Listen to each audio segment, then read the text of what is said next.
Hey there folks, welcome to Psych 652 Lab, module number 9. Today we're going to be discussing multiple regression. So, first thing I'd like to do is talk about a description of the data set that we're going to be working with today. Then we're going to talk about the differences between multiple regression and simple linear regression. And then finally, I'm going to do some explanations of output with regression output with explanations. So here's a data set that we're going to be working with today. It's called the sleep data set. I think you worked on a version of this data set before, but I changed it up a little bit so it's more handled for multiple linear regression lessons. So this data set includes the following predictor and outcome variables. And essentially what you need to know is that the participants in the study partook in a sleep intervention study. So these are kind of the results that they took from the sleep intervention study. So we have 4 predictor variables. Our first one is age, which is just the participant's age. Then we have anxiety, which is a participant's level of general anxiety measured at the start of the study via a multi-item scale. So the scale, which is the average of all the items, ranges from 1 to 7, where higher score indicates higher levels of anxiety. We also have hygiene, which is participant sleep hygiene at week 6. Like I said, it's a sleep study. It ranges from 0 to 10, and higher scores mean better sleep practices. Additionally, we have this variable called sleep, which is a participant's average sleep efficiency during the month following the sleep intervention. It's calculated as time spent in bed asleep minus all the awakenings divided by the total number of times spent in bed. The main thing you need to know is that this is expressed as a percentage. And then we also have LifeSat, which is really just a participant's sense of life satisfaction measured 30 days after the completion of the intervention.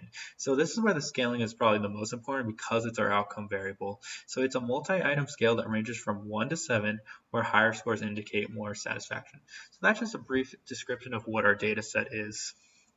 So now I'd just like to talk about really what the differences between multiple regression and simple linear regression are. And really, there isn't much. All it is simple linear regression, plus you're adding in some variables. What really changes is our interpretation of the coefficients, which is another word for our slopes.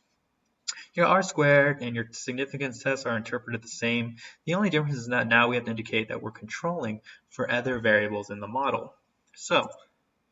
So here's an example of some output that we're going to get later when we're actually coding in R. I know it's a little bit different that we're looking at output before we look at it, but this is exactly what we're going to do. So you've already done this before. So we have a model that we create using the LM function. The only difference is that now when life satisfaction is regressed on age, we can add in another variable like anxiety using a plus sign with our data equals sleep.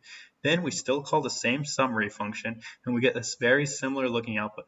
The only difference now is that you have your intercept and 2 coefficients as opposed to 1 coefficient. It could be 3 coefficients, it could be 4 coefficients, depending on how many other variables you add into your model. And what I've also done is I've went ahead and I've labeled every part that is important for you in this model. So let's start off by looking at our statistics. So it turns out our model is overall significant. So we're explaining some variation in our Y, which happens to be life satisfaction. Additionally, we get a multiple R-squared value, which is 0.2335. That's saying our model, so that's age and anxiety, explained 23.35% of the variation in our outcome variable. And our outcome variable is life satisfaction. So what we do now is we can look at our intercept and our 2 coefficients. So what our intercept is saying our intercept is the expected life satisfaction score of someone at age 0 and has an anxiety level of 0. And I know what you're thinking. It seems kind of weird to think of someone at age 0. That's okay. Sometimes our intercept doesn't really make sense with the data. And sometimes we can do things in order to scale it so it makes more sense with it, but that's generally the main thing. An intercept happens to be significantly different from 0. Additionally, we have our age coefficient, which is saying for every 1 unit increase in age, there's an expected 0.026 increase in life satisfaction. And here's the kicker, you have to say while controlling for anxiety. And that's the main point, is that you have to say what you're controlling for in your model. And lastly, we also have our anxiety coefficient. And what that's saying is for every 1 unit increase in our anxiety level, there's an expected 0.034 decrease in life satisfaction while controlling for age. Now you'll notice that I said decrease. That's because our anxiety estimate is negative. Whenever you have a negative number, it's associated with a decrease in your outcome variable. So I also wanted to kind of explain what's happening in these models overall, right? So Think about it this way. You have some variance in life satisfaction that you're trying to explain. Well, we have this variance in age and this variance in anxiety that we're using to try and explain the variance in life satisfaction. And really, what we're focused on is where these circles all touch each other. That's the important information here. So sometimes we're interested in where every single part of this circle explains a part in life satisfaction. And that just so happens to be your R squared value. Now I know this looks a little messed up. I did my best to try and match it as best I can. So just say that the yellow is covering up all the parts where the intersections meet. So really, the R squared is the proportion of variance explained by the whole model, even if it's shared. So this is a very similar concept to partial correlation. And additionally, we can talk about what about in just the unique aspects here. So what about the parts where it's just uniquely explained by anxiety and just uniquely explained by age? So this is when your coefficients are, this is what your coefficients are doing. So your coefficients are what is uniquely explained by the predictor alone while excluding any shared variance. This is a similar concept of semi-partial correlation, and that's really the main point that I wanted to bring home with you, is that these have similarities to partial and semi-partial correlation. So, and then we can also use these models, and this doesn't change from simple linear regression. I just didn't bring it up in simple linear regression because it becomes a lot more apparent in multiple regression, but we can use these models to make predictions about people. For example, when we can ask, what is the expected life satisfaction of an individual that is age 52 and has an anxiety level of 5? So we start off with our general model where we're saying life satisfaction regressed on our intercept and our beta of age and our beta of anxiety. Then we simply just plug in our numbers. So we say what is our intercept is 4.23, our age is 0.026, and our anxiety is 0.341. And then we multiply that by whatever our variables of interest are. So we have someone who is age 52 and has an anxiety level of 5. Their expected life satisfaction is 3.877. So the expected life satisfaction of an individual that is age 52 and has an anxiety level of 5 is 3.877. So with that, let's go ahead and start coding. Okay, so per usual, we're going to go ahead and open up R. And I'm going to go ahead and create a project file. In today's project file, we actually get to put data into it today. So that's pretty great. So module 09, make sure it's saved in the correct subdirectory. Great. And then we're going to go ahead and we're going to load up our data set. So our data set is available in modules and in lab 9, so module 9 lab. So it's called the sleepdata.csv is the data set that we'll be using for this activity. Go ahead and download that. Use the save as method to get it to our project folder. So save as, browse, and browse it to your project folder. Mine just so happens to be on my desktop. Module 09. Okay. Perfect. So I'll go ahead and exit out of this. Minimize that. And confirm that it is in our project file. So let's go ahead and let's create a new R notebook. Go ahead and delete all this unnecessary text. I'm going to go ahead and just name this multiple regression. Okay, and then we'll go ahead and do this. Create a table of contents, POC:yes. And let's go ahead and save our notebook so nothing happens to it. Name this module 9 notebook. Okay, great. So let's go ahead and first start by loading in our packages. So we'll do hashtag load libraries. Insert a new R chunk. And today we're going to be loading in the psych package and the tidyverse package. So no new packages today. So go ahead and load those in. Perfect. So I'll go ahead and just go down a little bit more. Now we're going to go ahead and read in our sleep data set. So let's do hashtag read in data. Create a new R chunk. Okay, and we're gonna call this object SLP, short for sleep, use a read underscore CSV in quotation marks. It's going to be sleep data.csv. So let's go ahead and run that. And voila, we got a new data set with a lot of variables. And what I'm going to do is I don't want all these variables. In fact, we don't even know what some of these variables are because I didn't explain them to you. But we're going to go and reduce our data set to just the variables of interest. And we do that. We use our select function. So we're going to do hashtag select variables of interest. Use a new R chunk. So this is going to be called sleep reduced. Use our assignment operator, and then we do the select, and we want to indicate our data set, which is SLP, comma. So the variables that we're going to want to keep today are the hygiene variable, sleep variable for sleep efficiency, life stat variable, which is our outcome of interest, and anxiety. So assuming we have everything spelled right, we go ahead and run that, and we're going to have a new object called sleep reduced. Yep. 600 observations of 4 different variables. Okay, so let's go ahead and describe the data. Describe data. So we'll go ahead and create a new R chunk. So within here, we'll use our describe function from the psych package, or you can use a summary function, whatever you prefer. I like the describe function because I think it gives a lot more detailed information for us. So we can go ahead and do that. Describe, sleep reduce, and voila. So we have 4 variables. Each of them have 600 observations. The mean value is 6 for hygiene. We have a percentage of 68.88 for sleep. Life satisfaction is 4.06, so the average life satisfaction is 4.06, and our average anxiety level is 3.88. So it seems like they're pretty in the middle, kind of pretty in the middle. There we go. All right.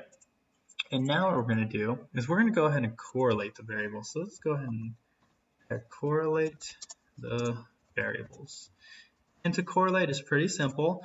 As we learned before, you simply just the core function, and you just enter in whatever the data set that you want to correlate all the variables in. And that's why I like to have my reduced data set, so this looks a little bit cleaner. So let's go ahead and press core for correlate the variables, and voila. Now what I'm kind of interested in is the life satisfaction variable and how that correlates with everything, because that's our variable of interest. So it looks like we have a kind of strong positive correlation with hygiene, a really strong correlation with our sleep efficiency, it correlates with itself, and then a negative correlation with anxiety. So that's going to come in and look pretty interesting later when we get negative correlations and see how that reacts when we plug it into a multiple regression model. So let's go ahead and create a new header called multiple regression models.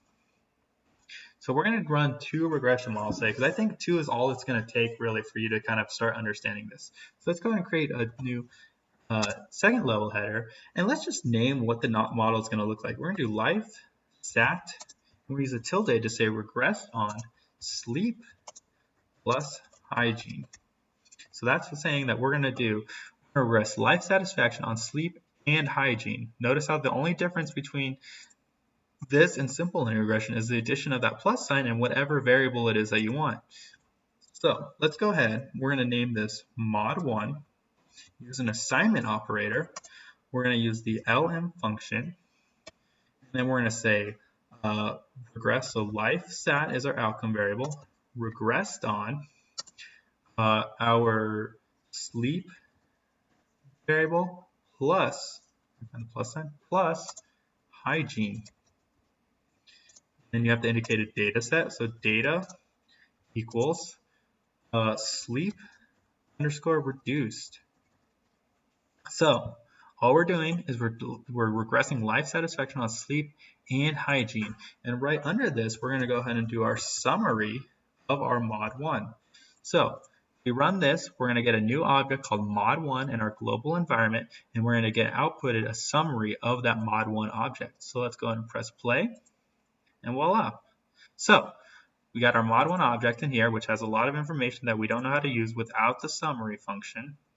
And then we go ahead and we just take a look. So first we start off by looking at the F statistic. And as you can see, we have a significant p-value of our alpha value of 0.05. This is in scientific notation. This is saying pretty much as 2.2 e to the negative 16 is saying this is as close to 0 I can get without it actually being 0. Okay. Then we have a multiple r squared of 0.413. So 41.3% of the variance is being explained by our model. So that's cool. So 41% of our model, 41.3% of the variance in life satisfaction is being explained by our model. That's a good amount. We're getting to almost half of it being explained. So let's go ahead and take a first look at our intercept, which happens to be significant, indicating that it's significantly different from 0. So our intercept is saying that when sleep efficiency is at 0 and our sleep hygiene is at 0, our expected life satisfaction is 0.754. Okay, so that's the expected life satisfaction for someone with 0% sleep efficiency and 0 hygiene. Now we can go ahead and take a look at our sleep. So that happens to be a significant value as well, indicating that the slope is significantly different from 0. So what we're saying here is that for every 1 unit increase in sleep, we see a 0.044 increase in life satisfaction. And remember, here's that kicker, while controlling for hygiene. It's very important that you indicate what you're controlling for in these models because it can make all the difference. Now we also have hygiene, which doesn't happen to be significant. And I want you to keep that in mind for later when we run our next model, that this wasn't significant before because we're just going to be adding in one variable and you'll see what happens. But even though this isn't significant, let's go ahead and interpret it anyways. But what we're saying here is that for every 1 unit increase in our sleep hygiene, there's a 0.045 increase in our life satisfaction score while controlling for sleep. Remember, you got to make sure you say what you're controlling for. So that's essentially all it is for this first model. There's not much more to really say about it, but the main thing is that you've got to indicate what you're controlling for in your model. So let's go ahead and let's run one more model. We're just going to add one more thing to this. Let's do hashtag. So we're going to type in life sat regressed on sleep plus hygiene plus anxiety. So we're going to add in anxiety to our model as well. So let's do mod 2 as our object, and then we'll do LM for the function of linear models. So we're going to do life sat regressed on sleep plus hygiene plus anxiety, and then we do comma data equals sleep produced, or sleep produced data set.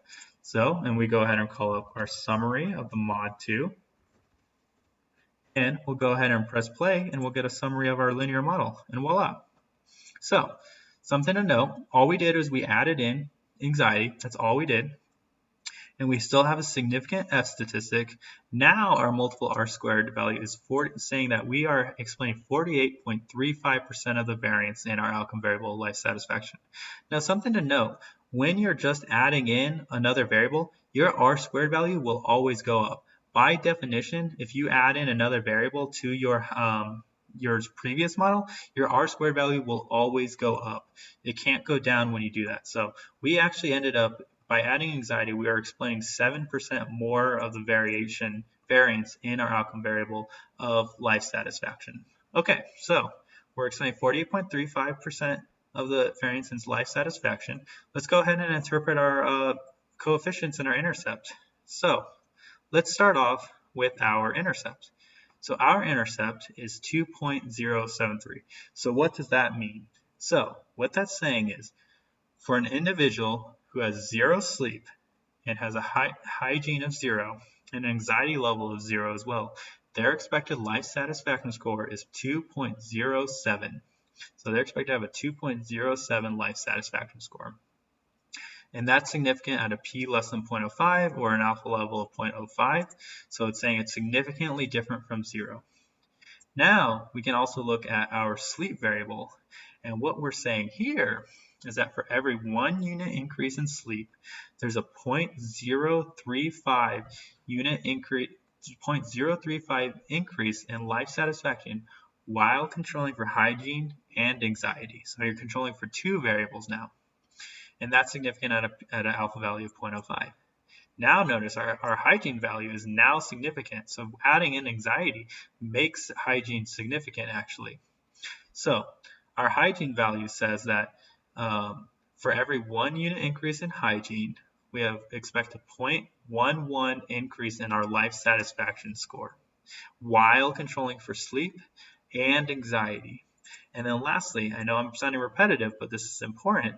We can look at our anxiety score. And what we're saying here is that for every 1 unit increase in anxiety, there's a 0.28 decrease in life satisfaction while controlling for sleep hygiene and sleep efficiency.